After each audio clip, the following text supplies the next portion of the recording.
আমি আল্লাহ তাআলার শুকরিয়া আদায় করি, আল্লাহ তাআলার শুকরিয়া আদায় করি আবার আপনাদের সামনে দাঁড়াতে পেরেছি।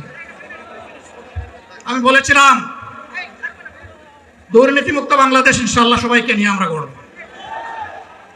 আমরা কথা দিচ্ছি বাংলাদেশ জামাত ইসলামী যদি আল্লাহ তাআলার মেহেরবানি এবং সরকার জনগণের ভালোবাসা নিয়ে সরকার গঠন করে, তাহলে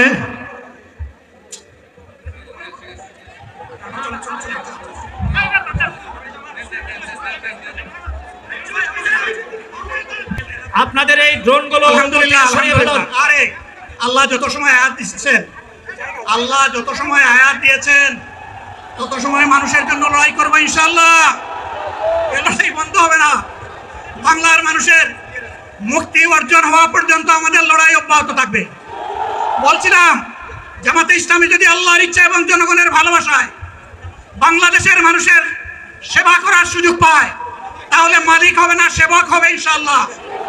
আজ আমি ঘোষণা দিচ্ছি, লক্ষ জনতাকে সাথে নিয়ে বাংলাদেশ জামাতে ইসলামী থেকে যারা আগামীতে সংসদ সদস্য হিসাবে নির্বাচিত হবেন, আরে আপনারা কথা বন্ধ করেন, আপনারা কথা বন্ধ করেন, সবাই বসে পড়েন, সবাই বসেন, বসেন, কেউ দাঁড়াবেন না, সবাই বসেন। যদি আল্লাহর ইচ্ছায় জনগণের ভালোবাসায় বাংলাদেশ জামাতে ইসলামী থেকে সংসদ সদস্যরা নির্বাচিত হয়ে সরকার গঠন করেন, তাহলে কোনো এমপি, কোনো মন্ত্রী আগামীতে সরকার কিন্তু প্লট গ্রহণ করবে না।